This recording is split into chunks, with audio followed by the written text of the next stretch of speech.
ನಮ್ಮ ಸಮಾಜದ ಒಬ್ಬ ಕ್ರಿಯಾಶೀಲ ಹುಡುಗ 2-3 ದಿವಸಗಳ ಹಿಂದೆ ದುಷ್ಕರ್ಮಿಗಳಿಂದ ಹತ್ಯೆಯಾಗಿದ್ದಾನೆ. ಇದರ ಬಗ್ಗೆ ನಾವು ಅವನಿಗೊಂದು ನಮ್ಮ ಸಮಾಜದ ವತಿಯಿಂದ ಶ್ರದ್ಧಾಂಜಲಿ ಸಲ್ಲಿಸುವಂಥ ಕಾರ್ಯಕ್ರಮವನ್ನು ಮಾಡಿದ್ದೇವೆ ಮತ್ತು ಮುಖ್ಯಮಂತ್ರಿಗಳಿಗೆ ಅಸಿಸ್ಟೆಂಟ್ ಕಮಿಷನರ್ ಅವರ ಮುಖಾಂತರ ಒಂದು ಮನವಿಯನ್ನು ಕೂಡ ಸಲ್ಲಿಸಿದ್ದೇವೆ. ಯಾರು ಈ ಕುಕೃತ್ಯವನ್ನು ನಡೆಸಿದ್ದಾರೆ ಅವರನ್ನು ಶೀಘ್ರ ಬಂಧಿಸಬೇಕು ಮತ್ತು ಈ ಷಡ್ಯಂತ್ರದ ಹಿಂದೆ ಯಾರಿದ್ದಾರೆ ಅದನ್ನು ಪೊಲೀಸ್ನವರು ಪತ್ತೆ ಹಚ್ಚಬೇಕು. ಯಾಕಂತೇಳಿದರೆ ಕೇವಲ ಅವರನ್ನು ಬಂಧಿಸಿದ್ದೇವೆ, ಹತ್ಯೆ ಮಾಡಿದವರು ಸಿಕ್ಕಿದ್ದಾರೆ ಅಂತೇಳಿ ಹೇಳಿದರೆ ಸಾಲದು. ಇದೊಂದು ದೊಡ್ಡ ವ್ಯವಸ್ಥೆ ಇದೆ. ನಮಗೊಂದು ಸಾರ್ವಜನಿಕರು ಮಾತಾಡುವ ಹಾಗೆ ಇದೊಂದು ದೊಡ್ಡ ವ್ಯವಸ್ಥೆ ಇದೆ. ಇದರ ಹಿಂದೆ ಒಂದು ದೊಡ್ಡ ಜಾಲ ಇದೆ. ಅದು ಯಾರು ಅಂತ ಹೇಳುವಂಥದ್ದು ಗೊತ್ತಾಗಬೇಕು, ಸಮಾಜಕ್ಕೆ ಗೊತ್ತಾಗಬೇಕು, ಜನಸಾಮಾನ್ಯರಿಗೆ ಗೊತ್ತಾಗಬೇಕು. ಹಾಗೆ ಗೊತ್ತಾದಾಗ ಮಾತ್ರ ಇಂಥ ಕೃತ್ಯಗಳು ನಿಲ್ಲಲಿಕ್ಕೆ ಸಾಧ್ಯ. ಇಲ್ಲದ್ರೆ ಊಹಾಪೋಹಗಳು ನಡೆದುಕೊಂಡೇ ಇರ್ತದೆ. ಈಗ ಪೊಲೀಸ್ ADGP ಆದಂಥ ಅಲೋಕ್ ಕುಮಾರ್ ಅವರು ಇದರ ಎನ್ಕ್ವೈರಿಯನ್ನು ಕೈಗೆತ್ತಿಕೊಂಡಿದ್ದಾರೆ. ಹಾಗೆ ನಮಗೆ ಸ್ವಲ್ಪ ವಿಶ್ವಾಸ ಇದೆ ನಿಷ್ಪಕ್ಷಪಾತವಾದಂಥ ತನಿಖೆ ನಡೀಬೋದು ಅಂತೇಳಿ. ಮತ್ತು ಅವನ ಕುಟುಂಬ ತೀರಾ ಸಂಕಷ್ಟದಲ್ಲಿದೆ.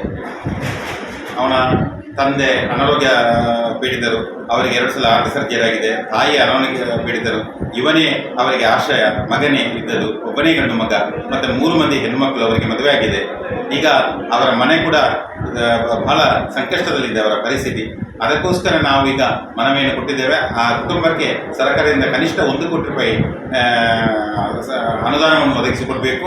ಮತ್ತು ಅವನ ಹೆಂಡತಿ ಪತ್ನಿ ವಿದ್ಯಾವಂತೆ, ಅವಳಿಗೆ ಒಂದು ಖಾಯಂ ಉದ್ಯೋಗ, ಒಂದು ಉನ್ನತವಾದ ಉದ್ಯೋಗವನ್ನು, ಸರ್ಕಾರಿ ಉದ್ಯೋಗವನ್ನು ಒದಗಿಸಿಕೊಡಬೇಕು ಅದು ಶೀಘ್ರವಾಗಿ ಅಂತೇಳಿ ನಾವು ಮುಖ್ಯಮಂತ್ರಿಗೆ ಮನವಿಯನ್ನು ಸಲ್ಲಿಸಿದ್ದೇವೆ.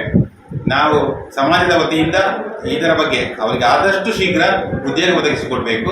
ಇಲ್ಲದಿದ್ದರೆ ಇದರ ನಂತರ ಇವರು ವಿಳಂಬ ಮಾಡಿದರೆ ನಾವು ನಮ್ಮ ಸಮಾಜದ ವತಿಯಿಂದ ಪ್ರತಿಭಟನೆ ಮಾಡುತ್ತೇವೆ. ಯಾಕೆಂದರೆ ಆ ಕುಟುಂಬವನ್ನು ನಿರ್ವಹಣೆ ಮಾಡಲಿಕ್ಕೆ ಅವಳೇ ಈಗ ಆಧಾರ ಸ್ತಂಭ.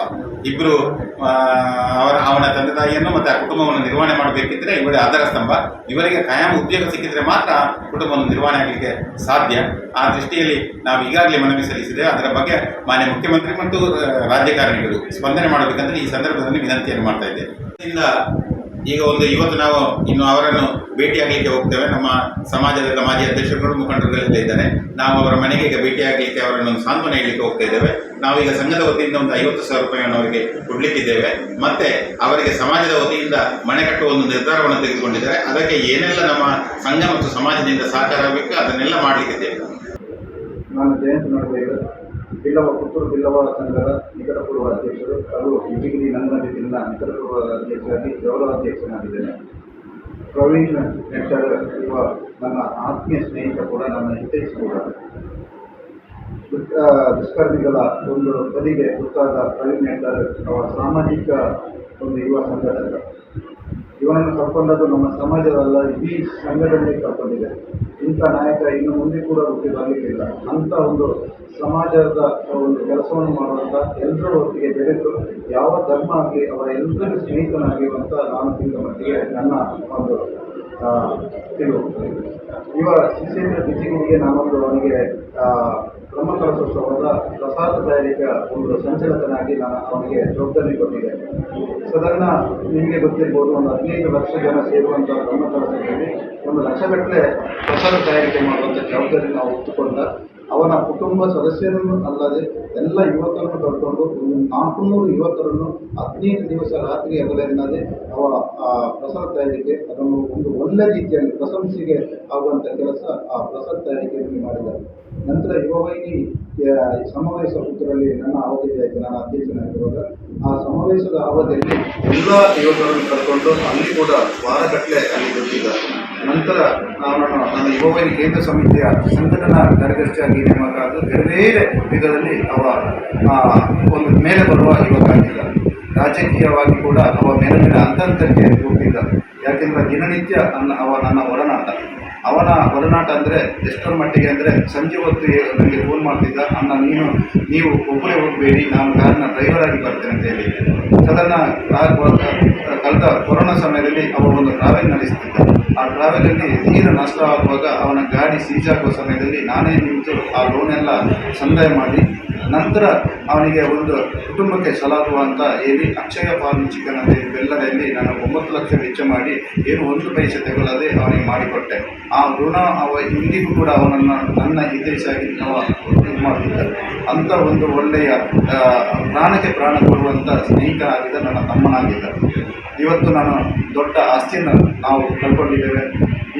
ಈಗಾಗಲೇ ಅಧ್ಯಕ್ಷರು ಹೇಳಿದಾಗೆ ಬ್ರಹ್ಮಶ್ರೀ ಬಿಲ್ಲವ ಸಮಿತಿಯಿಂದ ಆಗುವಂಥ ಸಮಾಜದಿಂದ ಆಗುವಂಥ ಕೆಲಸ, ಅವನಿಗೆ ಏನು ಆಗಬೇಕಾ ಒಂದು ಮನೆ ಕಟ್ಟುವಂಥ ಕೆಲಸ ಇತ್ತು ಕನಸು, ಮತ್ತು ಅವರ ಕುಟುಂಬವನ್ನು ಸಲ್ಲುವಂಥ ಕೆಲಸ ಅದು ಇಡೀ ಬಿಲ್ಲವ ಸಮಾಜದಿಂದ ಮಾಡಿಸಿಕೊಳ್ಬೇಕಂತ ನನ್ನ ಆಸೆ.